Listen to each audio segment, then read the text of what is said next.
This week, I'm in Prague, and I'm in Prague for the ELC conference. It's an engineering leadership conference. And today is Friday, when the episode is released. I'm giving a paid speaking engagement for a German company. And if I told the version of me who submitted a talk to JavaOne over 20 years ago, just because she wanted to go to San Francisco, that one day companies would actually pay her to speak, she would not have believed you. But here's the thing. It didn't happen because I suddenly became confident. It happened because I kept showing up before I felt ready. And this is what I want to talk to you today, to all the women out there who do not feel confident to speak up, whether it's in meetings or externally in different events or conferences. So hi everyone, and welcome to From a Woman to a Leader, a podcast for women in tech, where we want to support you lead confidently. And I'm your host, Limor Bergman Gross. And I spoke this week on the Wednesday episode with Helen Gottsten. And she told me a story that I wanted to repeat here. She organized a local TEDx event and looked for speakers, both men and women. The men she reached out to all agreed. None of them said, I'm not the right person. None of them questioned whether they are a fit to be a speaker at that TEDx event. However, 17 out of 20 women she spoke with, which is 85%, so 85% of the women she spoke with said to her something along the line of, why me? I'm not the one that is suitable to speak at TEDx. There are others that are better suited than I am. And that was me. You know, to be honest with you, that was me. Earlier in my career, as I said, I wanted to go to San Francisco. I wanted to go to JavaOne conference.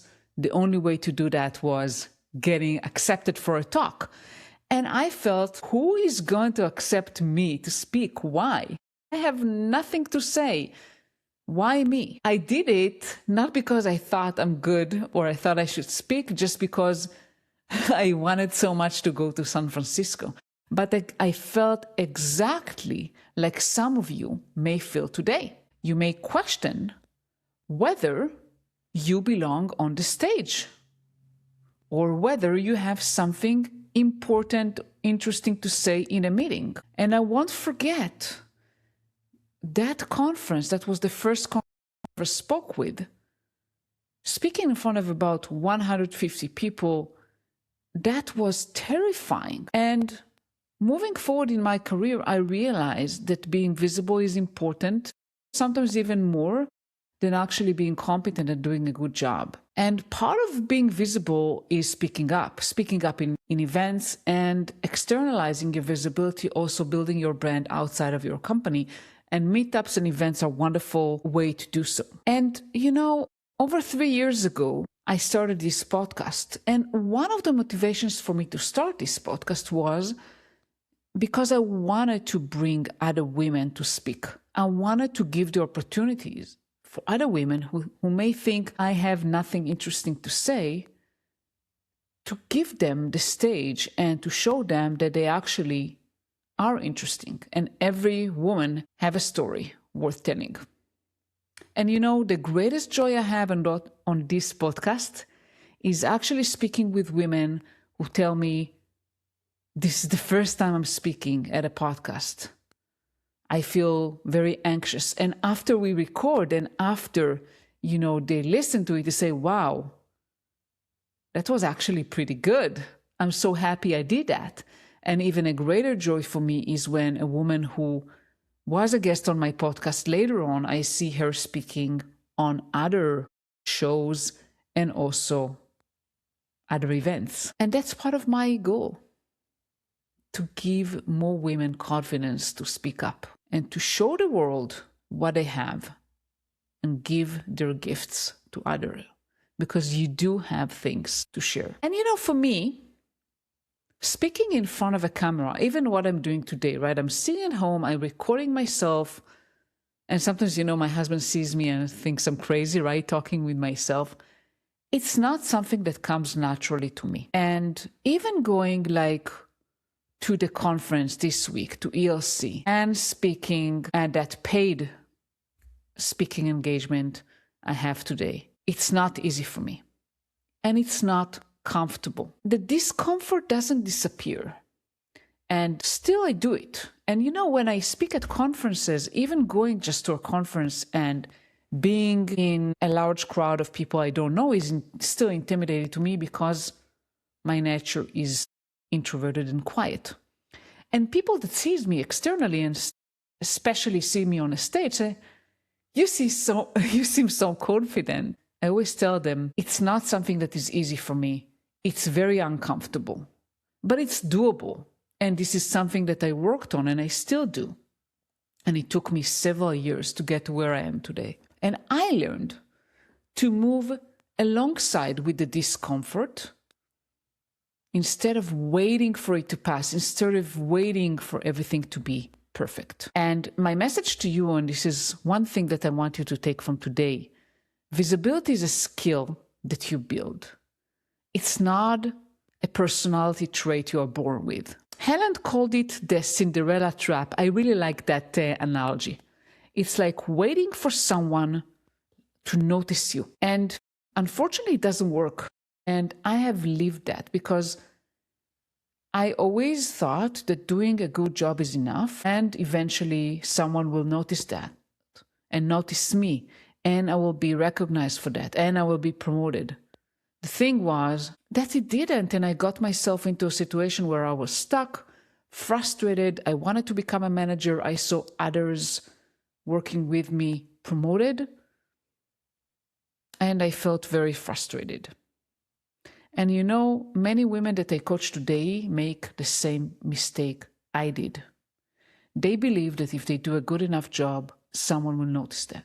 They stay heads down. They rely solely on their manager to advocate for them. And they avoid anything that feels like self-promotion. And then they watch other people, sometimes less qualified than them, get the role, get the stage, get the opportunity. So I want to challenge you today. What's one thing that you've been telling yourself that you'll do when you are ready? Because ready never comes. I know that because I waited to be ready for years. I started working on visibility one small step at a time. And this journey of speaking, right? I started putting more focus on speaking on conferences in the last few years. It didn't start overnight. It started actually very slowly and quietly. I started applying to conferences, got a lot of rejections. Eventually, I had one conference, I was on a panel. It was ISACA a few years ago. They flew me to the US, I sat on a panel and I spoke. It was a wonderful experience. They welcomed me, they were very nice. It was relatively, to be honest, comfortable. And I always, by the way, for women that I coach or women that want to really speak up in events, I always recommend sitting in a panel because panel is a much more, at least for me, much more kind of comfortable, friendly. You don't have to prepare much. You just show up, you answer questions. So I started on a panel. I started speaking on virtual conferences, right? It was COVID. And even after COVID, I started speaking in virtual events. It was still intimidating, but less so than standing on a real stage. I spoke on virtual events. I started, going to in-person events as a participant. And I started applying to speak. And now I'm speaking. I'm speaking at conferences. I have another conference coming up in Zurich in May, DevOps Day in Zurich, where I'm actually going to give a keynote. And those are things that thinking backwards, looking back at my career, I would never imagine doing that. And the reason I'm sharing that with you is that if I could do it, being quite an introverted as I am, you can do it too. and you don't have to feel ready. Every time I submit a talk, every time I go on a stage, there is a discomfort moment, and I do it still with the discomfort. So if you are considering speaking yourself and you want to do it, how do you actually go about and do it? First of all, with anything in life, with any challenge that you put yourself through, I always recommend starting small steps and start with one thing that scares you and you want to do, not 5. Because I didn't go from 0 to ELC, Prague. I submitted to a conference, then another conference, as I said, went to a panel, a podcast, exercise that muscle. It could be speaking at a podcast as a guest. Before I started this podcast, I actually interviewed, I don't know for how many podcasts, over 20 for sure in a year. I interviewed for a lot of podcasts because I wanted to train that muscle, speaking behind the mic in front of a camera before I actually host a show. So do that. It's actually very easy. You go and look for podcasts and apply. Actually, there is a platform called Podmatch. That's where I started. I'm sure that there are others as well. There is a community, Podstar, that I'm part of, that you actually can find shows, because shows want great guests to interview. So start applying for shows and start being a guest at different podcasts. I find podcasts actually for introverted people relatively good starting point because it's less intimidating. Usually it's remote. Some of them do it in person, but most of the podcasts actually interview remote, like I do. And it's one person talking to another. So it's not as intimidating as standing on a stage in front of hundreds or thousands of people. Practice out loud, not just in your head. What I do before a speaking event, I record myself. And I know it sounds a little bit awkward, right? And a lot of times I tell you, while I record myself, my husband go through and it's like, give me this look, oh, this crazy wife of mine is speaking to herself again. Don't worry about it. Do it anyway. Speak, record yourself, both audio and video, and then watch yourself. Watch the recording. When you watch yourself, you can see the patterns you're repeating, patterns that are good and patterns maybe that you want to work on. I say a lot of, this is something I say a lot. And only when I started watching myself speaking, I noticed that. What I also do, so I use for my podcast, I use a tool called Riverside. Highly recommend it, by the way, if you host a podcast. And I record myself on Riverside and I take the transcript of the recording. I go to Claude or whatever the AI tool that you use, and I ask it to critique my talk. Even with a solo episode like this, I record, I ask AI to be my critic. I read a critic review, I record it again. Do it as many times as you need to. The more you practice, the more you will feel comfortable. Though I would say one thing to be careful of. I never memorize a talk, because if you come to speak and you just say something that you memorize, it sounds very artificial. It doesn't sound authentic. So what I do, I practice again and again and again until the flow sits well with me. So I know what I'm going to talk about. I know that I like to include a lot of personal stories. So I know, okay, and I use slides and speaker notes. And I just know, okay, on this slide, those are the main things I want to highlight, or a story I want to share. And that's it. And I don't memorize the script. So every time I will record, it will sound slightly different. But it will sound me. It will sound genuine. So don't memorize things. The third thing that I want to share with you, build a support system. If you want to talk in a conference, in a meeting, just talk in front of a friendly audience. Ask them to critique you. Or if you go to a meeting that you really want to speak in and it's hard for you to barge in, like it was for me, look for allies that can help you in the meeting, that maybe can call you in the meeting and say, hey, Limor, I really want to hear what you have to say. And before I went to JavaOne, to that first conference, I remember that I practiced. I did a dry run with fellow engineers, and it was very helpful. In September, I was with my daughters in Berlin for CTO CraftCon, and I sat in the hotel room with my daughter, and I gave her the talk. And she provided me actually a lot of valuable feedback. So find a support group, an audience where you feel more comfortable with. Get their feedback. Get them help you and support you. And track your progress. I mean, it's always easy to look at what you haven't achieved yet, to have this self-critic pop up and say, oh, you haven't done that, you haven't got accepted to this conference, and so forth. Instead, look at all the achievements you did have, all the steps in the way you took, all those experiences you already had, instead of looking of what you didn't. It's very easy to compare yourself to others or to look at failures and say, I can't do this. How come I haven't done it? Instead of looking at what you have achieved. I'll give you an example. First of all, I get rejections all the time. I submitted to Lead Dev in London in June, and my talk was not accepted. That's okay.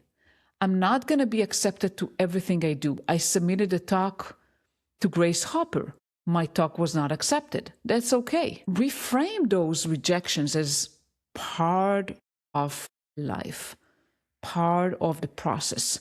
And by the way, facing rejection is something that I practice, and I need to practice more, and I want to encourage you to practice more. So submit talks and face rejections as part of the process. Even with podcasts, I do participate as a guest even today in different podcasts. Not a lot, not as much as I used to, but I do. And yes, some hosts decline me as a guest. They say no. It's okay. It's part of the process. Rejection is part of it. And I want to reframe discomfort for you. So if you feel discomfort, it's not a sign that you don't belong. It's actually a sign that you are growing. And for me, even this week in Prague, I feel discomfort. That's okay. It's part of it. And it doesn't go away. And I don't have an expectation that it will go away. So if you're listening to this episode and you're thinking, oh, that's easy for Limor to say. She has a podcast, she speaks on conferences. I want you to know that none of it felt easy for me, and still it's not easy.